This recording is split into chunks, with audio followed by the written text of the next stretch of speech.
نتیجہ نکالا جا سکتا ہے کہ مثال کے طور پہ حضرت ام سلمہ صلوات اللہ وسلام علیہا نے رسول اللہ صلی اللہ علیہ وآلہ وسلم سے سوال کیا قربانی کے بارے میں کہ میں قربانی کرنا چاہتی ہوں لیکن میرے پاس مال نہیں ہے. تو پہلے مرحلے میں اس سے پتہ چلتا ہے کہ رسول اللہ صلی اللہ علیہ وآلہ وسلم خود بھی قربانی فرماتے تھے اور ازواج بھی کوشش کرتی تھیں کہ اپنے مال سے ہم کچھ قربانی کریں.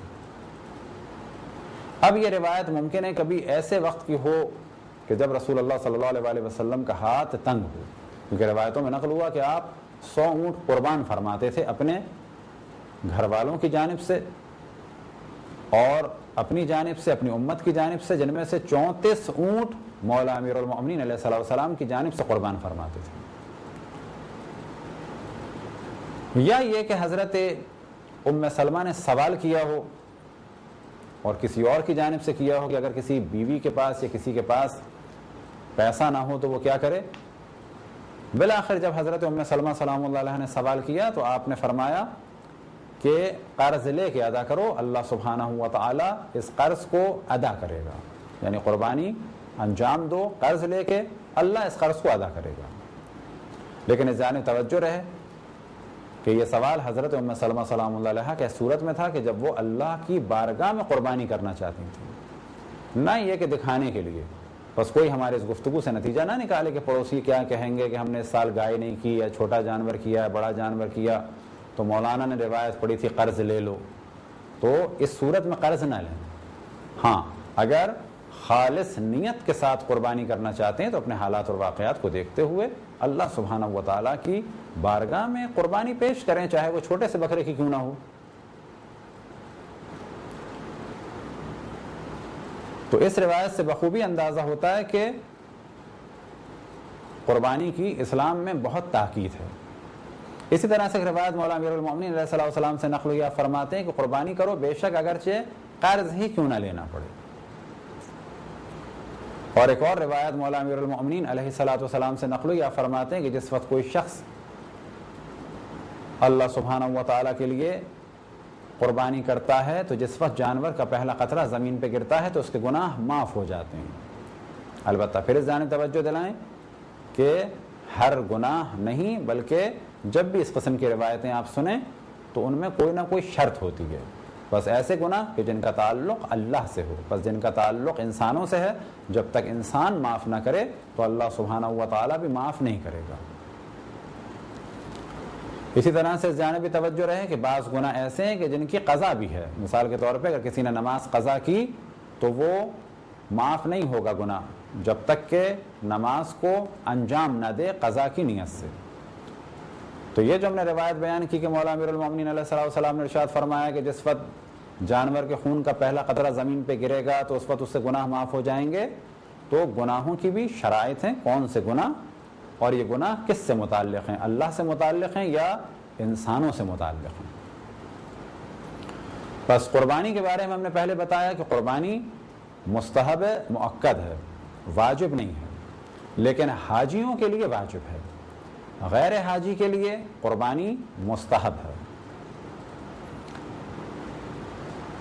غیر حاجی کے لیے بھی قربانی واجب ہو سکتی ہے اگر وہ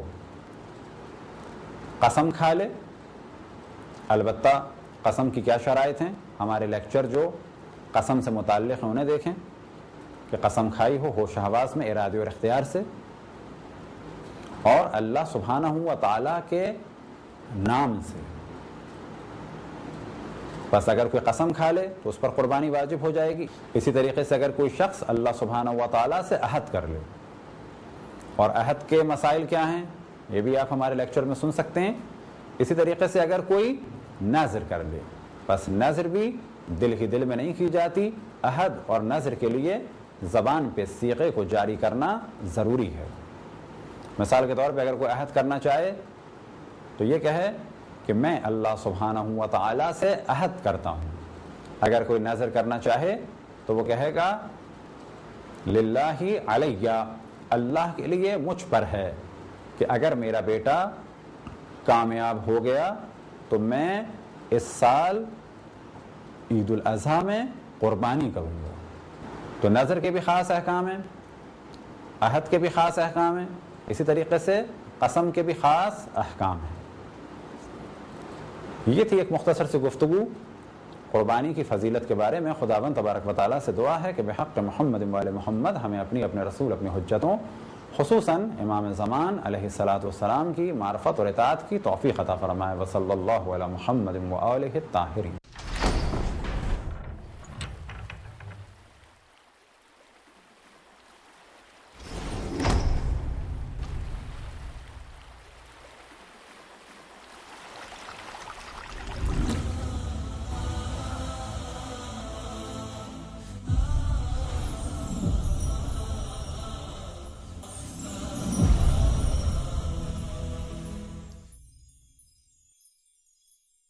اعوذ باللہ من الشیطان الرجیم، بسم اللہ الرحمن الرحیم۔ السلام علیکم ورحمۃ اللہ وبرکاتہ۔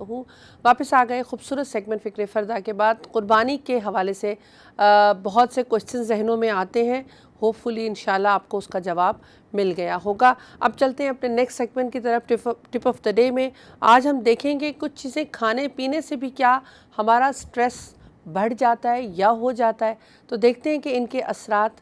ویسے میں ہمیشہ کہتی ہوں کہ جو چیزیں کھانے پینے میں اعتدال نہ رکھے وہ اس کا نقصان ہو سکتا ہے، لیکن خداوند متعال نے اگر اس کو اعتدال کے ساتھ کھایا جائے، بیلنس رکھ کر کھایا جائے تو اس میں شفا ہے اور فائدے ہیں جس کے لیے کہا گیا۔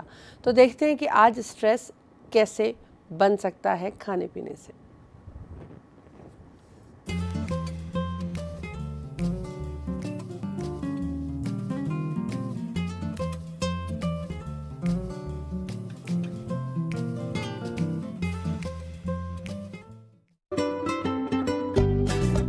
کھانے پینے کے ذریعے سٹریس کو کس طرح دور کیا جا سکتا ہے؟ نمبر 1، اپنے دن کا آغاز ایک گلاس تازہ پھلوں خصوصاً نارنگی کے جوس سے کریں کیونکہ اس میں وٹامن سی کی مقدار ہوتی ہے۔ 2، ناشتے میں ایک عدد کیلا کھائیے اور اگر ہو پائے تو وہ دہی جس میں فیٹس کی مقدار کم ہو اسے بھی استعمال کریں۔ 3، پورے دن میں صرف ایک کپ قہوہ یا کافی پئیں اور پورے دن ایسی ہر چیز سے پرہیز کریں جس میں کافین موجود ہو۔ 4، چاشت کے طور پر بیکری کی مصنوعات اور ہر قسم کی مٹھائی سے پرہیز کریں بلکہ اس کی بجائے غلات اور لو فیٹ دودھ سے بنے بریڈ کھائیں۔ نمبر 5، شوگر لیول کو کنٹرول میں رکھنے کے لیے پابندی کے ساتھ کم مقدار میں چاشت یا اسرانہ کھائیں، مثلاً گاجر، کرفس اور مکئی کے بھنے ہوئے دانے۔ نمبر 6، مختلف قسم کی جڑی بوٹیوں کے جوشاندے کو ایک چمچہ شہد کے ساتھ کافی اور قہوے کے نعم البدل کے طور پر استعمال کریں۔ نمبر 7، مٹھائی کی جگہ تازہ پھلوں اور جوس کا استعمال رکھیں۔ نمبر 8، کھانے کو ترک نہ کریں لیکن اسٹریس کا مقابلہ کرنے کے لیے بہت سی چیزیں ہیں جو آپ کے اسٹریس کو کم کر سکتی ہیں۔ 9، روزانہ 20 منٹ کی ورزش کو اپنا معمول بنائیے اور اس کام کو ہرگز ترک نہ کریں۔ اور آخر میں اسٹریس کی صورت میں ہرگز سکون آور ادویات کا استعمال نہ کریں۔ ہمیشہ تندرست اور سالم رہیں۔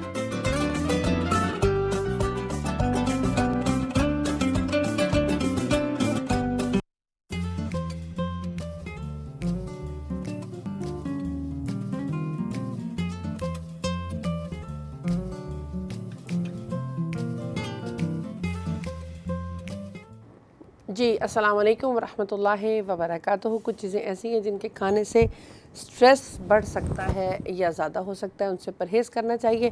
اور اب چلتے ہیں اپنے نیکسٹ سیگمنٹ نماز ٹائمز کی طرف۔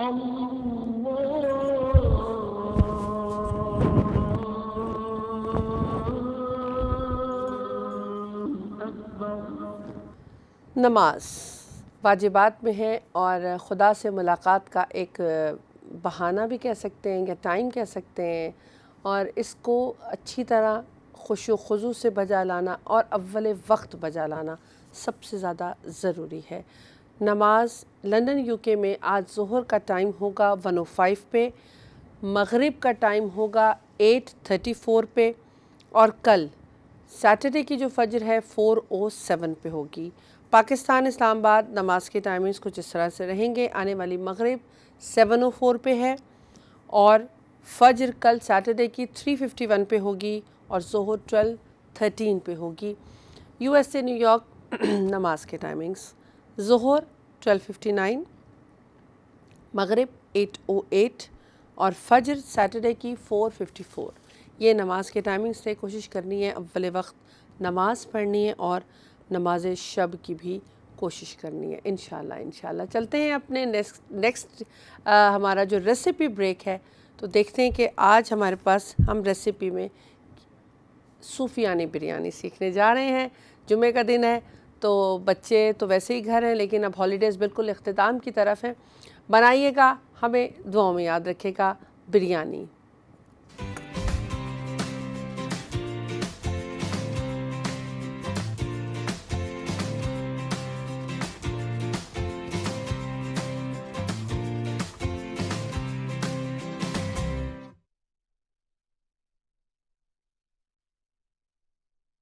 السلام علیکم جی. آج آپ لوگ بنانے جا رہے ہیں ایک بہت ہی مزیدار بریانی جس کا نام ہے صوفیانی بریانی، یعنی کہ وائٹ بریانی جو ہوتی ہے. یہ مجھ سے ریکویسٹ کی تھی افرین جو یو اے ای سے ہے، تو یہ ان کی ریکویسٹ پوری کی جا رہی ہے آج. تو آئی ہوپ افرین آپ کو یہ ریسپی پسند آئے اور آپ ضرور ٹرائی کر کے مجھے بتائیے گا کہ آپ کو کیسی لگی.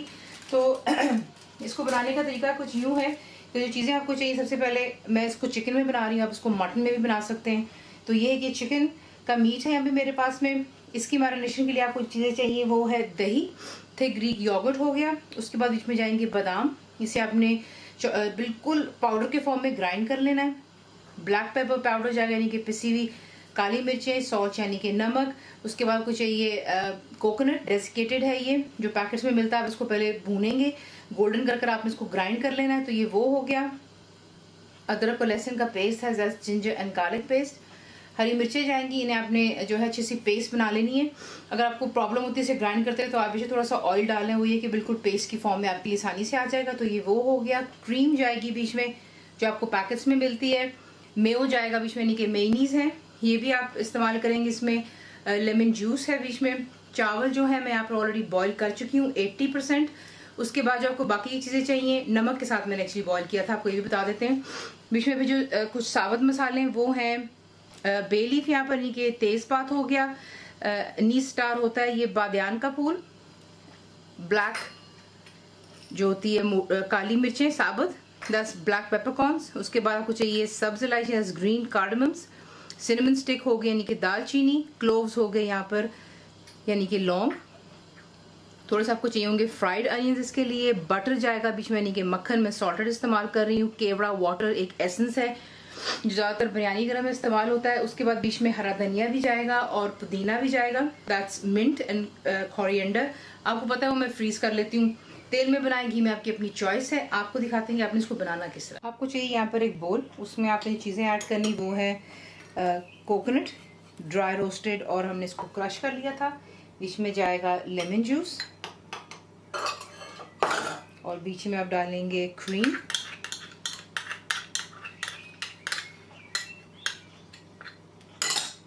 ساتھ ہی بیچ میں جائیں گی میونیز.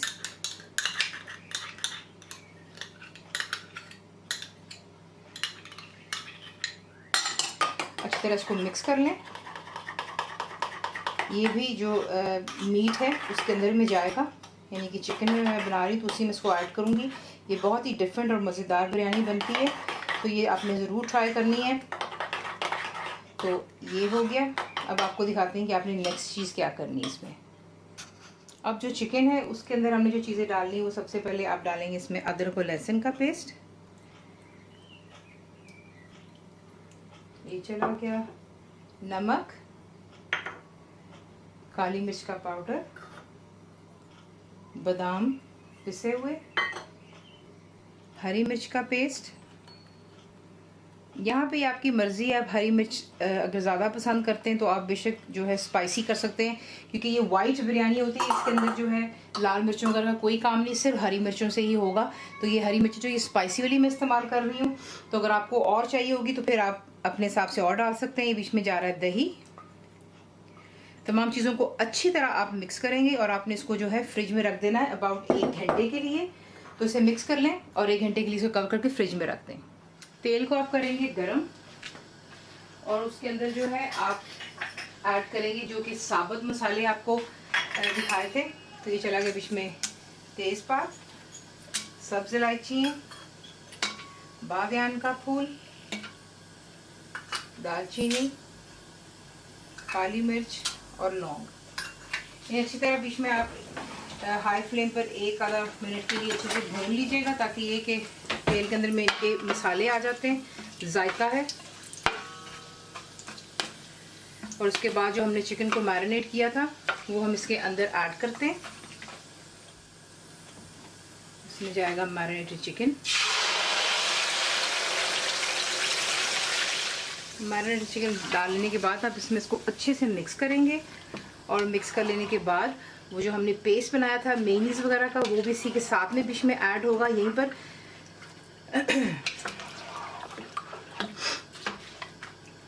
مکس ہو گیا. اب اس میں ایڈ کرتی ہوں میں جو کہ ہم نے ایک الگ سے اس کا سوس بنایا تھا. کیونکہ چکن کو ہم نے میرینیٹ کر کے رکھا تھا دہی کے ساتھ میں, تو اس میں آپ کو پانی کی ضرورت نہیں ہونی چاہیے. لیکن اگر آپ کو ایشو لگتا ہے کہ آپ کا چکن نہیں گل رہا تو بائی آل مینس پلیز آپ پانی ایڈ کر سکتے ہیں. یہ مت سوچیے گا کہ میں نے آپ سے کہا کہ آپ پانی نہیں ڈالیں گے تو آپ نہیں ڈالیں گے, ایسا نہیں ہوتا. اگر آپ کو لگتا ہے, جیسا میں دوبارہ آپ کو رپیٹ کر رہی ہوں, پلیز پانی آپ ایڈ کر لیجیے گا. میں نہیں ایڈ کر رہی یہاں پر. اس میں آپ اس کو اچھی طرح مکس کریں گے, فلیم ہائی پہ رکھیں گے اور جیسے اس میں جوش آئے گا آپ اسے لو ٹو میڈیم پہ رکھ کر اتنا کوک کریں گے کہ جتنا بھی پانی آپ یہاں پر دیکھ رہے ہیں یعنی کہ دہی جو ہے وہ بھی پانی چھوڑے گا اور چکن خود بھی پانی چھوڑتا ہے, تو وہ خشک ہو جانا چاہیے. تیل سرفیس پر آ جائے گا اور میٹ کمپلیٹلی آپ کا جو ہے چکن یا گوشت جو بھی آپ بنا رہے ہیں وہ گل جائے. تو پھر اس کے بعد آپ کو دکھائیں گے کہ آپ نے اس کو کسی کے سے لیئرنگ وغیرہ کرنی ہے. لیکن یہ کہ پہلے اس کو اچھے سے کوک ہو جانے دیں اور پھر آپ کو دکھاتے ہیں. جیسے اس میں بوائلنگ سٹارٹ ہوگی تب آپ نے اس میں ایڈ کرنا ہے پودینہ. اگر آپ چاہیں تو آپ یہ اینڈ میں بھی ایڈ کر سکتے ہیں, لیکن یہاں پہ ذرا پہلے ڈال لیتے ہیں. تو یہ چلا گیا اس میں پودینہ اور اسی طرح آپ اس میں ایڈ کریں گے ہرا دھنیا. مکس کر لیں اور اسے کوک ہونے دیں اچھی طرح. تو یہاں پر دیکھ لیں ماشاء اللہ کمپلیٹلی چکن بھی ڈن ہو گیا, تیل آ گیا سرفیس پر. اب جو ہے آپ کو دکھاتے ہیں کہ آپ نے اس کو کسی کے سے اس کی لیئرنگ کر لیں یا ویسے ہی اس کو رکھ لیں. تو آپ کو میں دکھاتی ہوں کہ آپ نے کرنا کیا ہے. اب آپ نے سمپلی کیا کرنا ہے, جو چاول ہم نے بنائے تھے وہ آپ اس کے اوپر اسی کے سے لگا لیتے ہیں.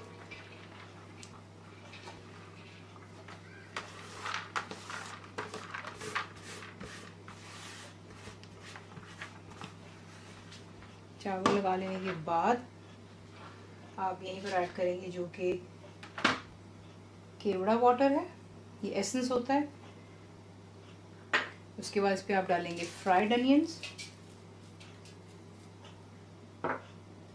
مکھن جو تھا اسے آپ نے میلٹ کر لینا ہے اور اس کے اوپر آپ اسی کے سے ڈریزل کر دیتے ہیں. اب جو اس کا ڈھکن ہے اس پر آپ جو ہے لگائیں گے کوئی بھی ٹی ٹاول اور اسے آپ کور کر کر دم پر رکھیں گے. سب سے پہلے فرسٹ 10 منٹس آپ نے اس کو ہائی فلیم پہ رکھنا ہے, 5 منٹس. اس کے بعد جو ہے 5 سے 10 منٹ آپ جو ہے اس کو بالکل لو فلیم پہ رکھیں گے اور پھر اس کے بعد اس کو ہم کرتے ہیں ڈش آؤٹ. سمپل ہے. اور اس کے بعد جو ہے آپ کو دکھاتے ہیں اس کا رزلٹ کیا ہے.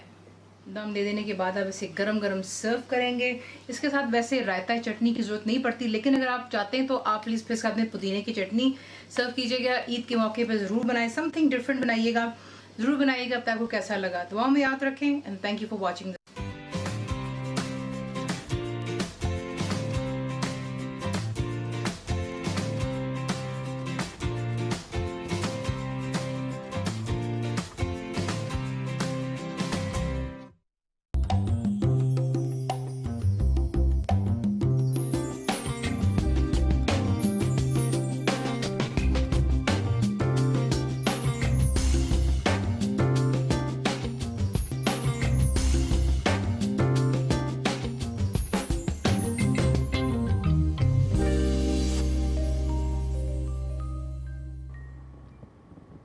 اعوذ باللہ من الشیطان الرجیم, بسم اللہ الرحمن الرحیم. السلام علیکم ورحمۃ اللہ وبرکاتہ.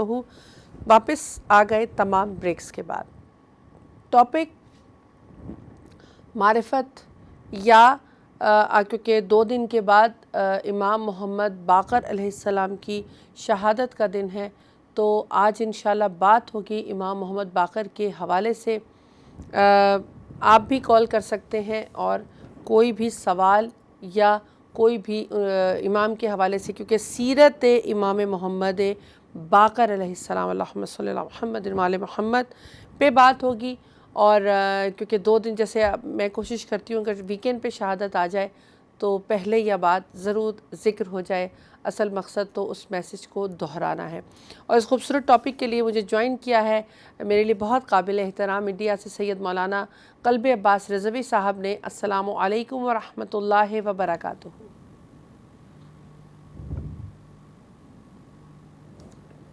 علیکم السلام ورحمۃ اللہ وبرکاتہ۔ جی آغا صاحب، جمعے کی بہت بہت مبارکباد آپ کو۔ خدا سلامت رکھے آپ سب انشاءاللہ، اور تمام حاضرین کی خدمت میں سلام عرض کرتا ہوں۔ بہت شکریہ۔ آج کیونکہ شہادت تو نہیں ہے لیکن جمعے کا بھی دن ہے، چاہوں گی کہ وقت کے امام کے حوالے سے بھی تھوڑی گفتگو ہو سکے اور سیرت امام محمد باقر علیہ السلام اللہم صلی اللہ محمد وعلی محمد پہ بھی ہم جتنی بھی روشنی ڈال سکے۔ بہت شکریہ۔ اعوذ باللہ من الشیطان اللعین الرجیم، بسم اللہ الرحمن الرحیم، وبہ نستعین، اما بعد۔ حاضرین ناظرین کی خدمت میں ہدیہ سلام پیش کرتا ہوں۔ وعلیکم السلام ورحمۃ اللہ۔ خدا تمام ناظرین کو سلامت رکھے اور آپ سب کی دعاؤں کو مستجاب فرمائے۔ الہی آمین، الہی آمین۔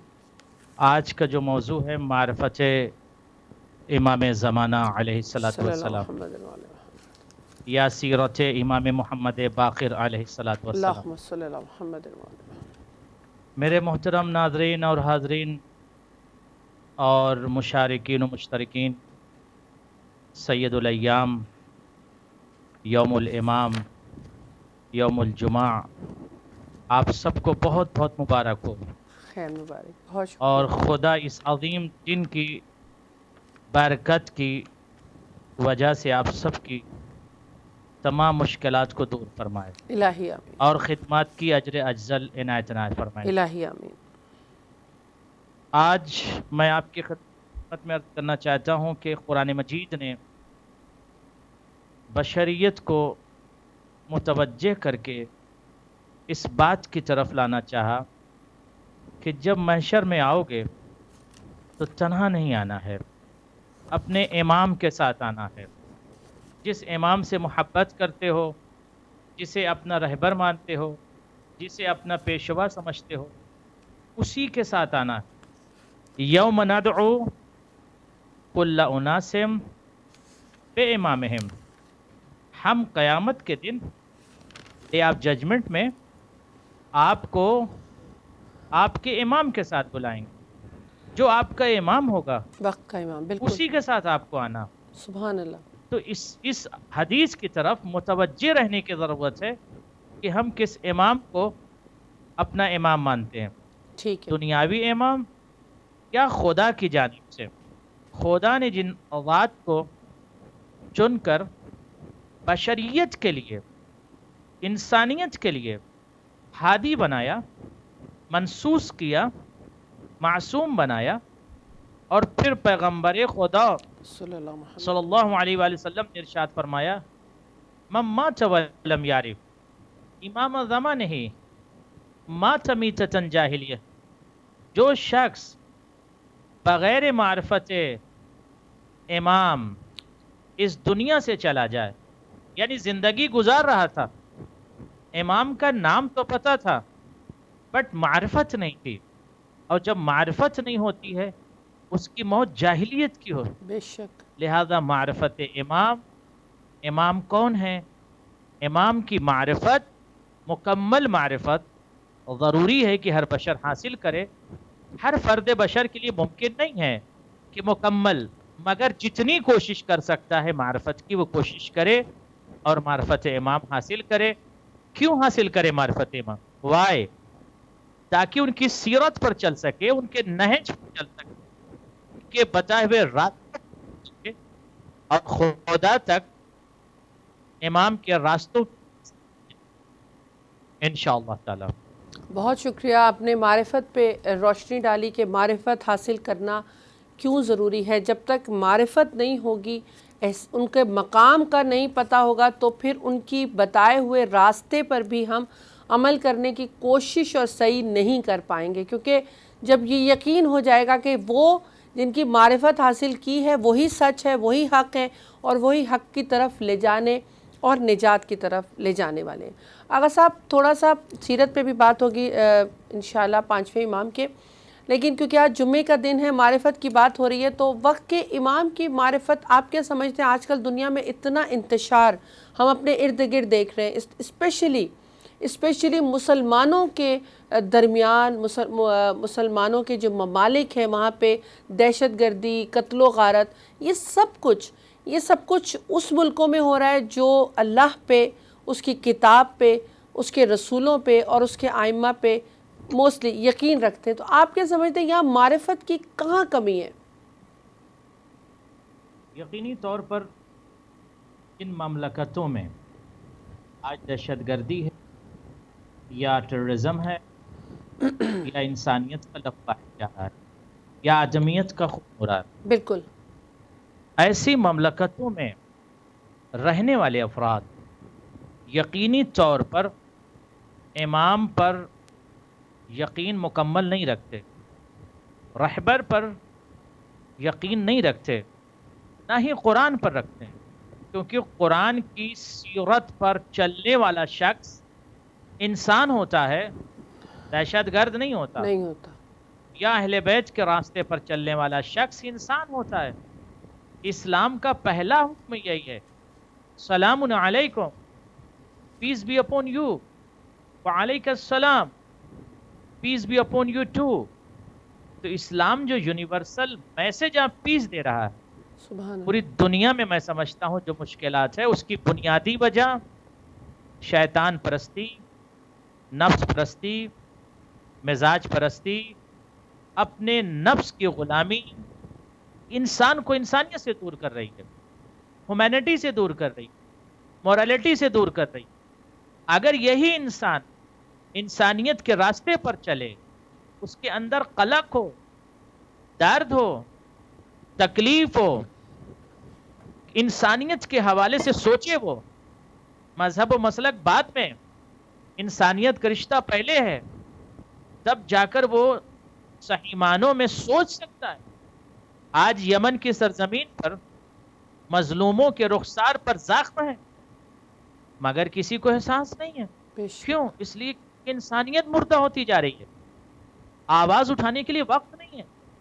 آج ہم انٹرنیٹ کا استعمال کرتے ہیں, مگر یمن کے معصوم بچوں کی چیخ و پکار, درد بھری آواز, ماؤں کا تڑپنا, بچوں کا یتیم ہونا, یہ کیوں نہیں سنائی دیتا؟ سنائی دے رہا ہے لوگوں کو, مگر لوگوں کا قلب مردہ ہو چکا ہے, بیداری نہیں ہے. وجہ کیا ہے؟ آج اگر ہمارا بچہ ہو اور اس بچے کو زخم لگ جائے, ہمیں تکلیف ہوتی ہے. کیوں؟ اس لیے کہ اس بچے کا رشتہ ہم سے ہے. تو یمن کے بچے کون ہیں؟ یمن کی مائیں کون ہیں؟ یمن کا عشیرہ کون سا عشیرہ ہے؟ کیا وہ انسان نہیں ہے؟ آج سعودی عرب, یہ لعین ابن لعین, یہ بنی امیہ کا لہو, یہ آل یہود و سعود ظلم کر رہے ہیں انسانیت پر. اس کے خلاف آواز اٹھانے کے لیے مسلمان کے پاس وقت نہیں ہے. وجہ کیا ہے؟ انسان انسانیت کے راستے سے ہٹ گیا ہے. لہذا ضرورت اس بات کی کہ انسانیت کے راستے پر آئے اور خدا اور رسول کے بتائے ہوئے راستے پر چلیں, تب جا کر پوری دنیا میں امن و شانتی پھیل سکتی ہے. امام نے 1400 سال پہلے کہا تھا مولا علی نے مالک اشتر سے, یاد رکھنا مذہب و مسلک الگ شے ہے, مسلک کی بنیاد پر احترام تو کرو گے, لیکن دوسرا رشتہ انسانیت بھی ہے. اما اخ لک فی الدین او نذیر لک فی الخلق. کوئی شخص تمہارے پاس آئے تمہارا مذہبی بھائی نہ ہو، انسان تو ہے. یہ پیغام یونیورسل پیغام ہے. آج مظلوموں کی آواز، فلسطین میں جوانوں کے تڑپتے ہوئے لاشیں، کٹے ہوئے سر، یہ ابدان و اجسام، ماؤں کی صدائیں، بہنوں کا تڑپنا، بھائی کا درد، کیوں احساس نہیں لوگوں کو؟ کیا وہ انسان نہیں ہے؟ آج ضرورت اس بات کی ہے کہ ہم ذرا سا وقت نکالیں اور ہیومینٹی کے راستے پر چلیں اور اپنے اندر چھپے ہوئے کمالات ذرا سا باہر کرائیں. انسانیت کو تب حیوانیت سے ہم دور ہوں گے. ہر انسان اندر درندگی رکھنا ہے، درندگی سے دور ہونا ہے، انسان راستے پر چلنا ہے جس راستے پر حسین کو چلانے کی کوشش کی ہے انشاءاللہ. بہت شکریہ. بہت خوبصورت پوائنٹ کی طرف اشارہ کہ دنیا میں یہ انتشار ہے یہ دین سے اور شاید اپنے وقت کے امام اور امام کی معرفت سے دوری ہے، معصومین کی معرفت سے دوری ہے، کیونکہ انسان اپنی زندگیوں میں اتنا مگن ہے کہ ساتھ والے کے ساتھ نہیں دیکھ رہا کہ ظلم ہو رہا ہے، مجھے آواز اٹھانی ہے. ابھی یہاں پہ بھی ایک بحرین ایمبیسی کے سامنے احتجاج ہو رہا ہے. میں اپنے لیے بھی دعا کروں گی کہ اور سب کے لیے کہ ہم جہاں جہاں حق کی بات ہو رہی ہے وہاں جا کر اس کا ساتھ دینے کے قابل بن سکیں. معرفت امام زمانہ دنیا اور آخرت، یا معرفت امام دنیا اور آخرت دونوں میں نجات کا باعث ہے، کیونکہ ہم شاید معرفت کی اس لیول تک ابھی تک نہیں پہنچ پائے، کیونکہ جو حق ادا کرنا ہے یا جو کردار ادا کرنا ہے ایز اے مسلمان، ایز اے مومن، وہ ہم ادا کرنے کے قابل نہیں ہو پا رہے ہیں.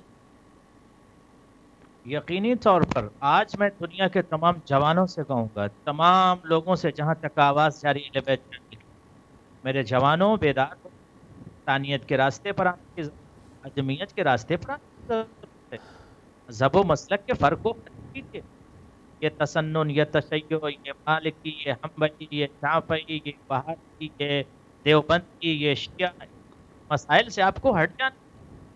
آپ کو پرچم انسانیت بلند کرنا ہے، پرچم اسلام بلند کرنا ہے. آپ کی فکر یونیورسل بن چاہیے، آپ یونیورسل، آپ مذہب و مسلک الجھتے رہیں گے تو انسانیت ترقی نہیں کرتی. آئیے بیدار ہو جائیے، پوری دنیا میں انسانیت کا فرق دیجیے، پوری دنیا میں ہیومینٹی. آئیے امام محمد اسلام فرماتے ہیں کہ جو شخص حب دنیا میں ڈوب جاتا ہے، بہت سے لوگ حب دنیا میں ڈوب جاتے ہیں. جس طرح سے آپ دیکھیے ہم کرا رہے ہیں، دولت کی غلامی ہے، نفس کی غلامی ہے، شراب سے شراب یہ حرام بھی بنے ہوئے دنیا میں کھو چکے ہیں. یہ محمد باقر فرماتے ہیں مثل حریص، جی لوگ دنیا میں سچ کے جاتے پر چلتے ہیں، لالچی لوگوں کی مثال مثل دودۃ القدح، اس دودھ کی مثال، اس ایک جانور کی مثال ہے، اس ایک کیڑے کی مثال ہے. انما ازدادت علی نفس لفا ابعد من الخروج، غمہ کیڑے کی مثال ہے. مثال چی کی مثال کی طرح ہے. کون سا کیڑا؟ جو خود سے پھل تو بناتا رہتا ہے، آہستہ آہستہ جو شب کا بناتا ہے اسی میں ڈوبتا ہے اور آخر اتنا نکل نہیں پاتا.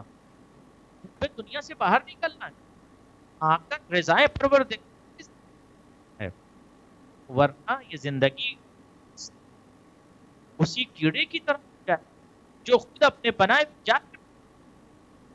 جی بہت شکریہ. اگر تھوڑا سا میں کہہ رہی تھی مائک اگر تھوڑا سا آپ فاصلہ کر لیں تو شاید آواز کٹنا شروع ہو گئی ہے.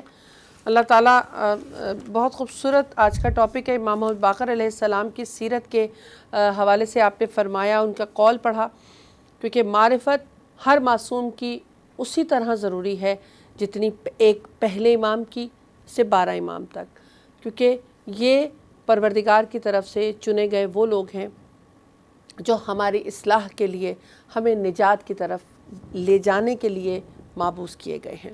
امام محمد باقر علیہ السلام کی اگر شخصیت پہ، سیرت پہ بات ہو آغا صاحب، یہ وہ امام ہیں جو بچپن سے بہت چھوٹے تھے جب کربلا کا واقعہ پیش آیا، اور کہتے ہیں کہ ساتھ ساتھ تھے، ہر واقعے کو اپنی آنکھوں سے دیکھا اور اپنے والد کو زنجیروں میں جکڑے ہوئے دیکھا۔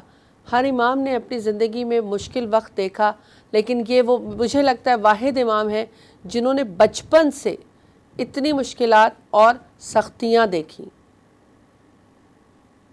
یقینی طور پر امام محمد باقر علیہ السلام زمین کربلا پر موجود، اور کربلا میں تمام درد اور مصائب اور کرب کو دیکھا، اور کربلا میں صرف نہیں، کربلا سے لے کر شام تک اس کارواں کے ساتھ تھے جس کارواں میں امام صلی اللہ علیہ وسلم بھی تھے اور جناب زینب جیسی شخصیت موجود تھی۔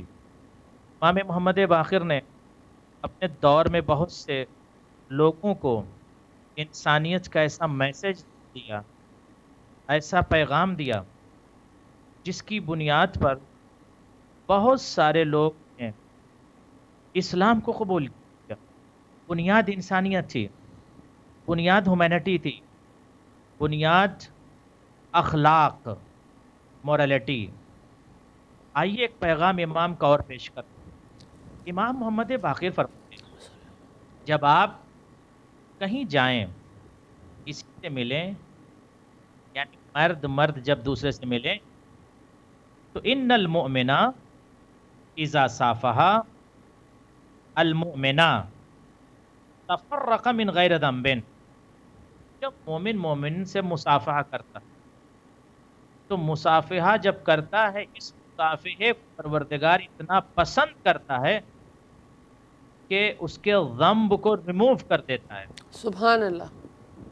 اس کی غلطیوں کو پروردگار ریموو کر دیتا ہے، حذف کر دیتا ہے، ختم کر دیتا ہے۔ گویا امام فرمانا یہ چاہتے کہ دنیا میں سب سے عظیم رشتہ انسانیت کا ہے۔ سبحان اللہ۔ آپ محبت کا پیغام دیجیے، آپ اخلاق کا پیغام دیجیے، آپ مذہب و مسلک کے جنگ میں نہ کود جائیے۔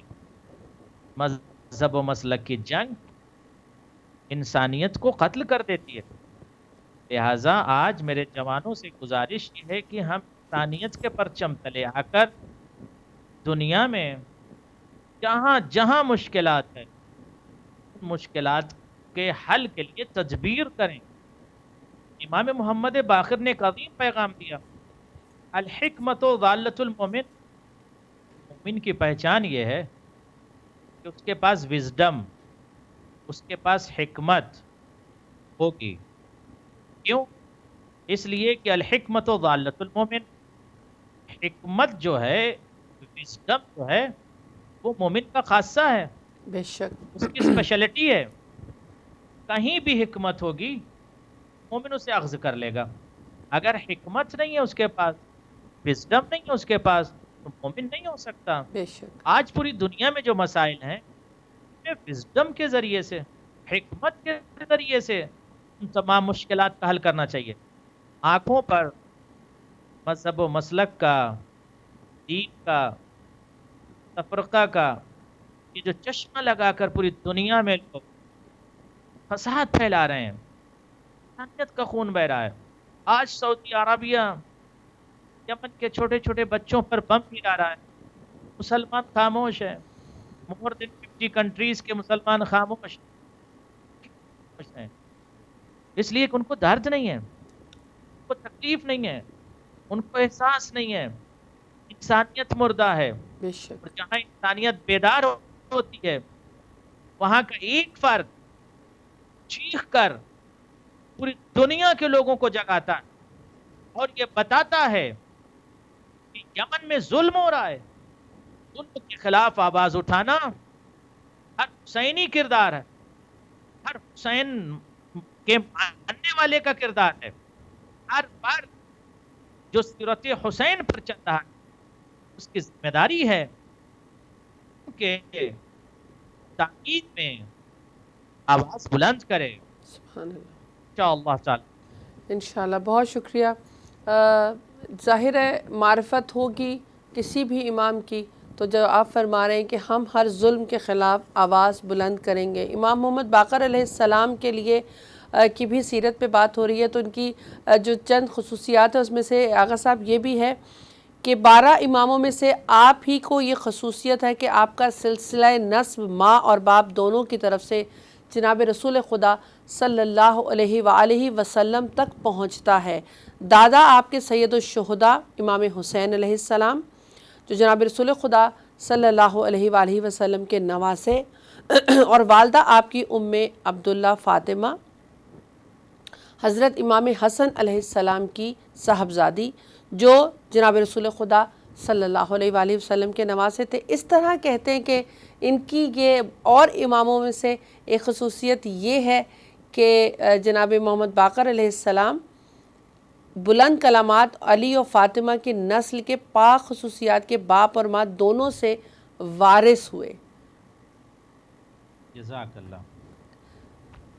خدا سلامت رکھے تمام ناظرین کو حاضرین کو اور بہت آپ کو بھی. یقینی طور پر امام کا ایک ایک لفظ وزڈم میں ڈوبا ہوا ہوتا, حکمت میں ڈوبا ہوا ہوتا. آج سائنس کہتی ہے کہ ملح جو ہے نمک میں شفا ہے. مولا نے فرمایا فی الملح شفاء من 70 امراض کا علاج نمک سے کیا جا سکتا ہے. یعنی نمک سے 70 بیماریاں دور ہو جاتی ہیں. اس کے بعد فرمایا ثم قال لو يعلم الناس ما فی ملح ما تداول الا به ما تداوا الا به. اگر لوگوں کو پتہ چل جائے کہ ملح کے اندر, سالٹ کے اندر, نمک کے اندر کیا خوبی اور خصوصیت ہے تو اپنے امراض کا, اپنے مرض کا علاج نمک سے کریں گے. تو نمک انسان کے امراض کو ختم کرتا ہے. آئیے ایک اور ہیومینٹی کا پیغام مولا کا. 5ویں امام فرماتے ہیں من حمل جنازہ من 4 جوانبها غفر اللہ لہو 40 کبیرہ. آج ہوتا کیا ہے, کسی کا انتقال ہو گیا, لوگ رسماً جنازے میں شرکت کرتے ہیں. بہت سے لوگ خجالت کرتے ہیں, میں جنازہ نہ اٹھاؤں, کوئی اور اٹھا لے, یا پیچھے ہٹتے ہیں یا ایک رخ کو پکڑتے ہیں. امام فرماتے ہیں کہ چاروں جانب, 2 جانب سامنے اور 2 جانب رائٹ اور لیفٹ, یعنی چاروں جانب 4 جوانب کو, یعنی ایک جانب پہلے اٹھایا, پھر دوسرے جانب کو اٹھایا, پھر تیسرے, پھر چوتھی. اگر کسی نے اٹھایا اس کا اجر یہ ہے 40 بڑے گناہوں کو خدا معاف کر دے گا. لہٰذا انسانیت کا پرچم بلند کیجیے, جنازے میں شرکت کیجیے, جنازہ کو اٹھائیے. یہ انسانیت کا پیغام, یہ مورالٹی کا پیغام ہے, یہ اسلام کا. جی بہت شکریہ. ایک کالر ہیں آغا صاحب. السلام علیکم ورحمۃ اللہ وبرکاتہ. وعلیکم السلام ورحمۃ اللہ وبرکاتہ. میں حاجی باقی ہوں. بہت شکریہ. بہت عمدہ پروگرام پیش کیا جا رہا ہے. بہت شکریہ. خدا عالم آپ صاحب کو جزائے خیر عطا فرمائے. الہی آمین. آپ کو بھی سلامت رکھے. یہ موضوع جو معرفت کا ہے اور پھر 5ویں امام کے حوالے سے اور امام زمانہ کے حوالے سے بات ہو رہی ہے, تو میں عرض کروں کہ یہ بھی ایک مسئلہ ہے کہ معرفت لوگ سمجھتے ہیں کہ یہ علم کو معرفت کہتے ہیں. یعنی اس میں یہ ہے کہ جاننا ایک لفظ ہے اور کہ پہچاننا. تو معرفت جو جاننے کو نہیں بلکہ پہچاننے کو کہتے ہیں. سبحان اللہ. اور اس میں یہ ہے کہ فرق دونوں میں یہ ہے کہ کسی بھی جو بات شے سے متعلق ہو اس کو جاننا کہتے ہیں, جو حقیقت شے سے متعلق ہو اس کو پہچاننا کہتے ہیں. تو امام کا جب ذکر ہو تو ان کی حقیقت پہ گفتگو ہونی چاہیے. تو امام کی جو حقیقت ہوتی ہے وہ یہ ہے کہ وہ اصل میں اللہ کے صفات کا مظہر ہوتا ہے امام. سبحان اللہ، یعنی بے شک، امام کے صفات کو سمجھنے سے خدا کے صفات سمجھ میں آتے ہیں. کیا بات ہے. چنانچہ ایک صفت جو علم کی ہے وہ دیکھیے آپ امام کے ذریعے سمجھ میں آتی ہے کہ خدا عالم کی جو صفت ہے نا کہ وہ علم ایسے رکھتا ہے کہ کوئی چیز اس معنی نہیں ہوتی اس کے علم کے لیے. بے وہ ہر شک، چیز کو جانتا ہے، چاہے وہ کہیں پر ہو، کسی بھی طرح سے ہو. کو امام نے بھی بتایا اور امام کی صفت جیسے خدا کی صفت سمجھ آتی ہے. مجھے چھوٹا سا واقعہ مجھے یاد آ رہا ہے. جی جی، یہاں پر کہتے ہیں ابو بصیر کا ہے کہ ابو بصیر جو بہت مشہور ہیں اور بہت ہی اہم ہیں. چنانچہ وہ کہتے ہیں کہ وہ کوفے میں تھے، امام مدینے میں تھے. تو ایک مرتبہ ہوا یہ کہ وہ ابو بصیر چونکہ معلم تھے، درس دیا کرتے تھے، تو انہوں نے ان کے پاس ظاہر مرد بھی آتے تھے، عورتیں بھی آتی تھی. تو ایک جوان لڑکی آئی تھی پڑھنے کے لیے، تو انہوں نے پڑھاتے پڑھاتے کوئی ڈرٹی جوک کہا. تو اب وہ بعد میں پھر امام سے ملاقات کرنے کے لیے جب مدینہ آئے تو امام نے فوری یہ فرمایا کہ ابو بصیر تم نے وہ حرکت کیوں کی. اب آپ دیکھیں کتنا فاصلہ ہے اور کیسے یعنی امام کو علم ہوتا ہے. وہ سمجھ گئے، فوری انہوں نے اپنے منہ پہ ہاتھ رکھ لیا اور انہوں نے کہا کہ مولا مجھے واقعی نہ یہ نازیبہ حرکت ہوئی اور میں اس کے لیے نادم ہوں. بس دیکھیے اس وقت امام نے فرمایا کہ یاد رکھو ابو بصیر، جو شخص بھی یہ سمجھ گئے کہ کوئی نہیں ہے اور وہاں پر گناہ کرتا ہے تو اس کا اثر یہ ہوتا ہے کہ خدا اپنی نگاہ رحمت اس سے ہٹا لیتا ہے. سبحان اللہ. یہ کتنی اہم بات ہے، اس کو سمجھنا چاہیے. اور امام اس طریقے سے، اور یہی صفت ہمارے دور کے امام کی بھی ہے. بے شک، یعنی امام زمانہ بھی اسی طرح سے ہے. تو ہم کو یہ ذہن میں رکھنا چاہیے کہ حجاب ہماری آنکھوں پر ہے، امام کی آنکھوں پر نہیں ہے. بے بہت شک، بہت شکریہ. بہت شکریہ. مولا سلامت رکھے. بہت خوبصورت واقعہ، بہت سبق. ہر واقعے، ہر کال میں امام کے ہمارے لیے نصیحت ہے اور نجات کا پیغام ہے. جی آغا صاحب. یقینی طور پر خدا ان کو سلامت رکھے اور الہی آمین، اجر افضل عنایت کرے. الہی آمین. بہت اچھی گفتگو آپ نے فرمائی. امام کی معرفت ضروری ہے، اور اس حوالے سے ما سبق ایک پروگرام ہوا تھا، اس میں میں نے بہت ساری حدیثوں کو پیش کیا تھا کہ امام کی خصوصیات کیا ہے، امام کی صفتیں کیا ہیں، اور امام کسے کہتے ہیں، امام کی معرفت کیسے ہو. چونکہ آج یہ پروگرام مخصوص ہے امام محمد باقر سے، تو میں یہ چاہتا ہوں کہ امام کے میسج زیادہ پورے یونیورس تک پہنچ جائیں. میں ایک حدیث اور پیش کرنا چاہتا ہوں جو ہمارے معاشرے سے ریلیٹڈ ہے. ہم جب کسی کے ہاں جائیں، کیسے جائیں، کیسے بیٹھیں، کہاں بیٹھیں، آئیے امام سے پوچھتے ہیں. اذا دخل احدکم علی اخیہ فی بیتہ فلیقعد حیث یأمرہ صاحب الرجل او صاحب الرحل فإن صاحب البیت اعرف بعورت بیتہ من الداخل علیہ.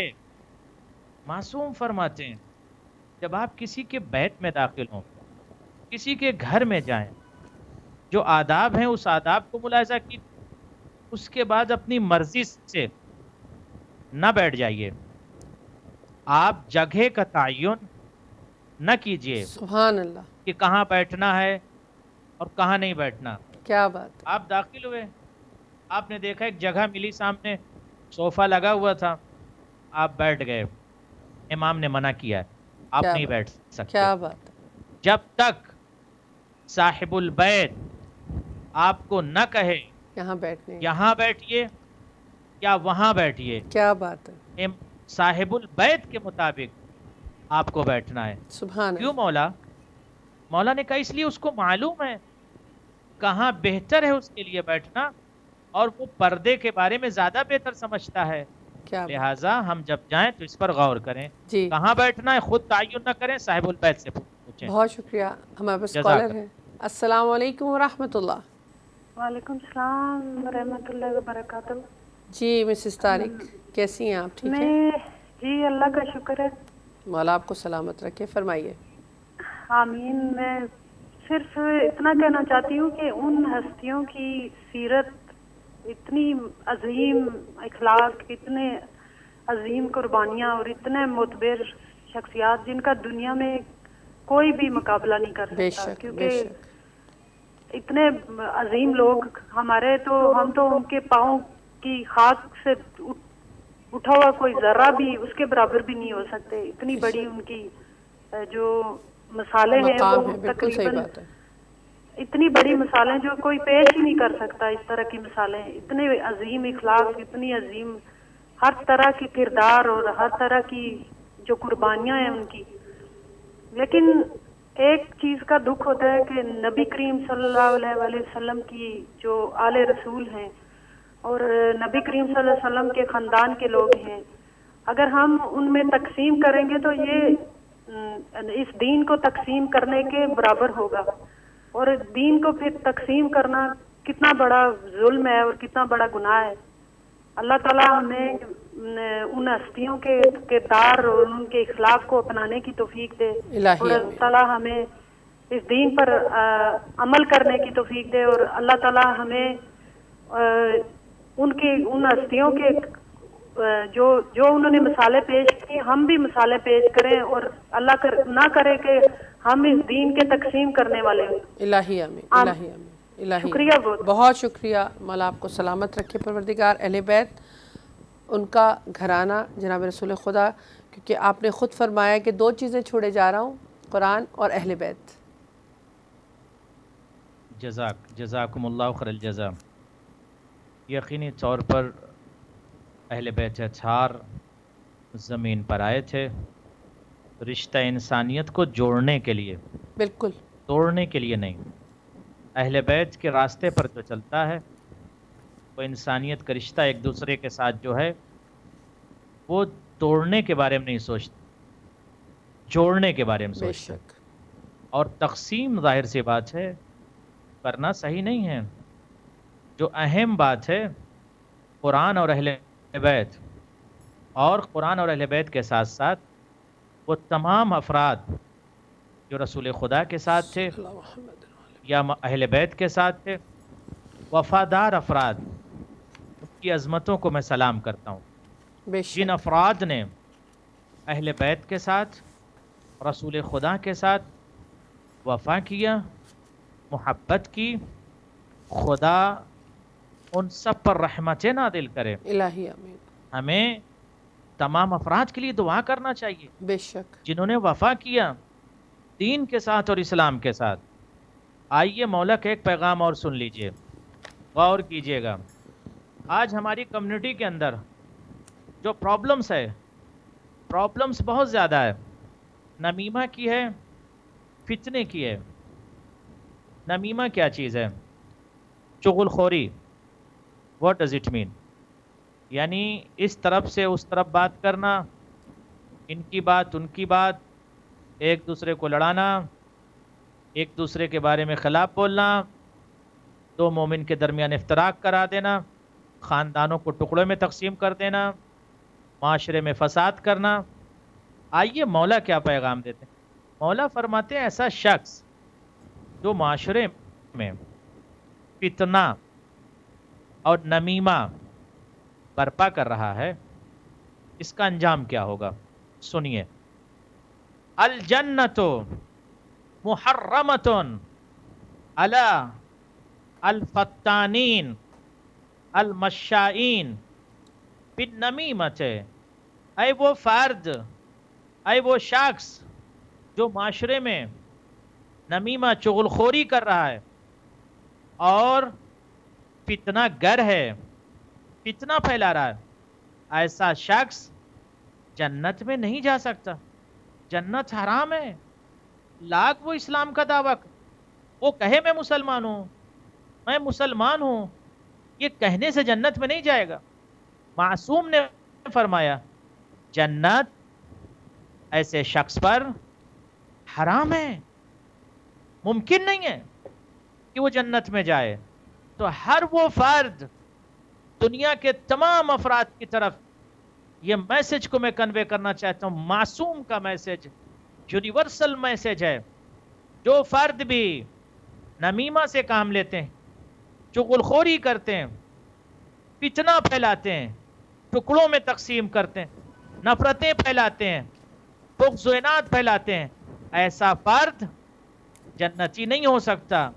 خدا کی طرف سے ایسے فرد پر لعنت ہوتی ہے. بالکل لہٰذا بالکل. ان بیماریوں سے بچنے کی ضرورت ہے بے شک انشاءاللہ تعالی. انشاءاللہ. بہت شکریہ. السلام علیکم ورحمۃ اللہ. وعلیکم السلام ورحمۃ اللہ وبرکاتہ. انیس صدر بات کر رہا ہوں نیو یارک سے. شکریہ آپ کی کال کا. فرمائیے. آپ کا بہت شکر گزار ہوں. بہت دنوں بعد اتنا اچھا پروگرام ہوتا ہے کہ دل چاہتا ہے یہ کنٹینیو رہے اور ہم لوگ سنتے رہیں. میں اپنے بہت ہی قابل احترام عباس لیزر صاحب کو سلام پیش کرتا ہوں. وعلیکم السلام ان کے لیے دل سے میرے لیے دعائیں نکلتی ہیں. پروردگار ان کو سلامت رکھے اور ان کے علم میں اور اضافہ کرے تاکہ ہم لوگوں کو اس سے بہت فائدہ ہو سکے. آپ کی تقریریں اسی طرح سے ہیں جیسے کہ بارش ہوتی ہے، بارش کی جو قطرے ہوتے ہیں کبھی کبھی ہم لوگ دوسرے لوگوں کو بھی پڑ جاتے ہیں. بہت شکر گزار ہوں آپ کا. اور بہت خوبصورت آپ نے سیرت امام محمد باقر علیہ السلام کے اوپر گفتگو کی ہے. اب بہت مختصر بات کرنا چاہوں گا. وہ یہ ہے کہ جب ہم یہ کہتے ہیں سیرت امام حسین علیہ السلام، سیرت امام محمد باقر علیہ السلام، سیرت یعنی تمام ائمہ کے نام بتاتے ہیں، ہم کی سیرت پہ عمل کرنے کی کوشش کریں تو کیا وجوہات ہیں کہ صرف زبانی یہ باتیں ہمیں بڑی اچھی لگتی ہیں اور بہت دل خوش ہوتا ہے اور پھر اس کے بعد مجالس وغیرہ میں خوب زور زور سے نعرے حاضری بھی لگاتے ہیں، سب کچھ کرتے ہیں، لیکن جب ہم باہر نکلتے ہیں تو وہ ہم سیرت پر بالکل عمل ہی نہیں کر پاتے. آخر اس کی کیا وجوہات ہیں؟ ایک چھوٹا سا واقعہ، بالکل چھوٹا سا، بالکل بہت مختصر بیان کروں گا. میں نے ایک کتاب میں پڑھا مولا کائنات کے بارے میں کہ آپ نے فرمایا کہ کسی خاتون سے کہ اس نے کہا کہ مولا میرے گھر میں برکت نہیں ہوتی، میں کیا کروں؟ تو آپ نے کہا کہ کیا تم ایسا ہے کہ تم جو دودھ ابالتی ہے یا کھانا پکاتی ہے نیچے چھلک جاتا ہے، وہ نیچے گر پڑتا ہے؟ تو کہنے ہاں مولا ایسا ہوتا تو ہے. تو انہوں نے فرمایا کہ دیکھو اگر ایسی کوئی چیز رزق کا ضائع ہوتا ہے تو اس سے برکت ختم ہو جاتی ہے، رزق میں کمی آ جاتی ہے.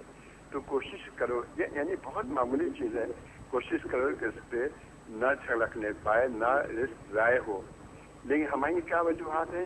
ہم باتیں تو سنتے ہیں اماموں کی لیکن ان کے سیرت پہ عمل نہیں کرنے کی کوشش کرتے. جو انہوں نے کہا ہے اس پہ کیوں نہیں عمل کرتے؟ اس کی کیا وجوہات ہیں؟ اس سلسلے میں ہم اپنے آپ کو کیسے کاربند کریں کہ ہم ان کی سیرت پہ بھی عمل کریں. آپ کا بہت خدا حافظ. شکریہ. بہت بہت بہت شکریہ. مولا آپ کو سلامت رکھے پروردگار. جی آغا صاحب. جزاکم اللہ. بہت بہت امپورٹنٹ بات آپ نے کہی. خدا سلامت رکھے آپ کو. الہی آمین. یقینی طور پر اگر پوری دنیا کے لوگ اہمیت رزق سمجھ لیں بالکل تو بہت سے مسائل حل ہو سکتے ہیں. میں دیکھ رہا تھا نیوز، یمن میں اس وقت چند لقمہ حیات کھا کے لوگ زندہ ہیں. یعنی صبح اگر کھا لیا 2-4 لقمے، شام میں غذا نہیں ہے، دوپہر میں کچھ نہیں ہے. جس کے پاس رزق ہے اس کو احساس نہیں ہوتا. روٹی کی قیمت وہی سمجھتا ہے جو بھوکا ہوتا ہے. امام یہی پیغام دینا چاہتے ہیں کہ آپ کے ہاں تو ٹھیک ہے وافر میں مقدار موجود ہے، آپ کو احساس نہیں ہے. اس دودھ کی قیمت اس سے پوچھئے جس کے بچے بھوکے ہیں. یقینی طور پر انسانیت کو بیدار کیجیے. اور آج جو سیرت اہل بیت لوگ سنتے ہیں اس پر عمل نہیں کرتے، اس کی بنیادی وجہ نفس کی غلامی ہے، مزاج کی غلامی ہے. ابو لہب کے لیے بہت سارے پیغامات تھے، تبدیل نہیں ہوا. وہ ابو جہل نہیں بدلا. کیوں؟ اس لیے کہ وہ اپنے کو بہت بڑا وقت کا دانشمند سمجھ رہا تھا. وہ نہیں تبدیل ہوا. آیتیں پڑھی گئیں اس کے سامنے مگر وہ تبدیل نہیں ہوا. آج پوری دنیا میں جو لوگ سیرت اہل بیت سنتے ہیں ان پر اثر اس لیے نہیں ہوتا کہ سیرت پر چلتے ہی نہیں ہیں. بہت سے لوگ ڈاکٹرز کے پاس جاتے ہیں، میڈیسن لے لیتے ہیں، دوائیں لے لیتے ہیں، اگر وہ دوائیں استعمال نہ کریں تو مرض کا خاتمہ نہیں ہوگا. کچھ تو دوائیں لینا شروع کریں. آہستہ آہستہ جو بیماری ہے جو جسم کو لگی ہوئی ہے وہ ختم ہو جائے گی. بٹ اگر انسان ڈاکٹر کو وزٹ کرے صرف جا کے اور دوائیں لکھوا لے، بٹ لکھوانے کے بعد دواؤں کو اپنے دہن تک نہ لے جائے تو کیا؟ مرض سے اسے شفا نہیں ملے گی. بالکل. اسی طرح ہماری روحانیت کو جو بیماریاں لگی ہوئی ہیں ان کا خاتمہ ممکن نہیں ہے جب تک پریکٹیکل انسانیت کے راستے پر ہم نہ چلیں، جب تک پریکٹیکل اہل بیت کی سیرت پر نہ چلیں. ہماری بیماریاں جو روح کو لگی ہوئی ہیں نہیں ہو سکتی. کا خاتمہ ممکن نہیں ہے. بالکل. بہت شکریہ. ہمارے پاس لاسٹ 4 منٹس آغا صاحب اگر میسیج دینا چاہیں آج کا. بہت شکریہ. میں 4 منٹ بہت امپورٹنٹ ہے. میں اس میں اپنی بات نہیں بلکہ امام کی بات کہوں گا اور امام ہی کا میسیج دوں گا. امام محمد باقر نے ایک اور یونیورسل پیغام اس حدیث پر غور کر لیا. یقینی طور پر بہت سی مشکلات ختم ہو سکتی. غور کیجیے گا. مولا فرماتے ہیں آپ کا آپ کے رشتہ دار ہیں، عزیز و اقارب ہیں، ان سے محبت کیجیے، اچھا رشتہ رکھیے. کس سے؟ عزیز و اقارب اور رشتہ داروں کو چھوڑیے مت، دوری مت اختیار کی. کیوں مولا؟ صلۃ الارحام وقت الاعمال وتن من اموال وتدفع البلوى وتيسر الحساب وتسع في الاجل. اللہ اکبر. صلۃ الارحام، جب انسان رشتہ داروں کے ساتھ اچھا سلوک کرتا ہے، اچھا کردار پیش کرتا ہے، محبت سے پیش آتا ہے، اس کا فائدہ یہ ہوتا ہے کہ اعمال پاک ہو جاتے ہیں. وَتُنْمِ الْأَمْوَالِ بڑھ جاتا ہے. تو بڑھانا چاہتے ہو داروں کے ساتھ اچھا سلوک کرو. وَتَدْفَعُ الْبَلْوَىٰ مصیبتوں کو دور کرنا چاہتے ہو، مصائب کو دور کرنا چاہتے ہو، مشکلات کو دور کرنا چاہتے ہو، رشتہ داروں کے ساتھ اچھے رشتے رکھو، اچھا سلوک کرو، اچھا کردار پیش کرو. وَتُيَسِّرُ الْحِسَابَ اور حساب کا وقت ہے، یعنی کہ آپ ججمنٹ میں، قیامت سے پہلے، وقت میں، برزخ میں آپ مشکلات ختم ہو جائیں گی اچھا سلوک کرنے کی وجہ سے. فی الاجل کی عمر بڑھ جائے گی. آنا ہے، موال کو پاک کرنا ہے، عمل کو بڑھانا ہے، کی مشکلات کو ختم کرنا ہے اور مصیبتوں سے نجات چاہیے. تو رشتہ داروں کے ساتھ اچھا سلوک کرو. یعنی امام کے پیغام دینا چاہتے ہیں بہترین انسان وہ ہے جو انسانیت کے رشتے کو، اخلاق کے رشتے کو، ہیومینٹی کے رشتے کو اور کائنڈنس کو بڑھایا دے. کائنڈنس کو پوری دنیا کے ساتھ رحم دل انسان کو ہونا چاہیے. آخر میں جملہ کہنا چاہتا ہوں اور بات کو مکمل کرتا ہوں. میرے محترم ناظرین اور حاضرین اور مشارکین و مشترکین، آپ کو خدا سلامت رکھے.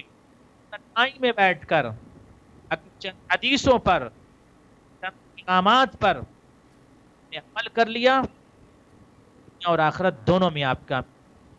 والسلام علیکم رحمۃ اللہ وبرکاتہ. وعلیکم السلام ورحمۃ اللہ وبرکاتہ. بہت شکریہ. بہت ہی خوبصورت پروگرام. امام کا پیغام آپ نے خوبصورت انداز تک ہم سب تک پہنچایا. مولا آپ کو سلامت رکھے اور آپ کی توفیقات میں اضافہ کرے. بہت شکریہ آپ تمام کالرز کا بھی جنہوں نے گھر بیٹھ کر سنا اور کال بھی کی اور اپنا یہ اس جو ذکر ہے یہ عبادت ہے، ان کا ذکر ائمہ معصومین علیہم السلام کا ذکر عبادت میں شمار ہوتا ہے۔ اس عبادت کو پروردگار اپنی بارگاہ میں قبول اور مقبول کرے، آمین ثم آمین۔ آج جمعے کا دن ہے، دعاؤں میں ہمیں بھی یاد رکھے گا، ہم بھی کوشش کریں گے آپ کو یاد رکھیں۔ 2 دن کا گیپ ہے، سنڈے کو شہادت بھی ہے اور پھر 2 دن کے بعد عید الاضحیٰ کا پروگرام ہے۔ انشاءاللہ ان سب غموں میں، خوشیوں میں، جیسے بھی یمن کی بات کی کہ وہاں پہ کس قدر مشکلات کا شکار ہیں اور سینٹرل لنڈن کے پاس ایمبیسی، بحرینی ایمبیسی کے باہر احتجاج ہو رہا ہے۔